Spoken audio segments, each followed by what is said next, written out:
பிரியமானவர்களே, இந்த நாளிலும் நம்ம தியானிக்க வேண்டிய வேத வசனம் என்னன்னா 2 பேதுரு 3:10. கர்த்தருடைய நாள் இரவிலே திருடன் வருகிற விதமாய் வரும்.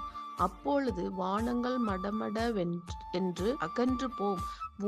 பூதளங்கள் வெந்து உருகி போம். பூமியும் அதில் உள்ள கிரியைகளும் எரிந்து அழிந்து போம். ஆமாங்க, இன்னைக்கு ஒரு எச்சரிப்பின் சத்தமாக தான் தேவன் இந்த வசனத்தை நமக்கு தர்றாரு. அவருடைய வருகை நாள் மிக சமீபமா இருக்கிறது. நம்ம இன்னமுமே நம்மளுடைய பாடுகள், நம்மளுடைய காரியங்களை குறித்தே நம்ம எண்ணி கலங்கி போய் இருப்போம்னா தேவனுடைய வருகையில நம்ம எப்படி ஏற்றுக்கொள்ளப்படுவோம்? அதனால ஜாக்கிரதையோட இருந்து நம் தேவனுடைய வருகைக்கு ஆயத்தப்படுவோம். நாமளும் ஆயத்தப்படுவோம், நம்ம குடும்பத்தையும் ஆயத்தப்படுவோம். ஜாக்கிரதையோடு இருப்போம், கவனமா இருப்போம், வேதத்தை தியானிப்போம், ஜெபிப்போம், அதிகாலை எழும்பி ஜெபிப்போம், இருட்டோடு எழுந்து ஜெபிப்போம்.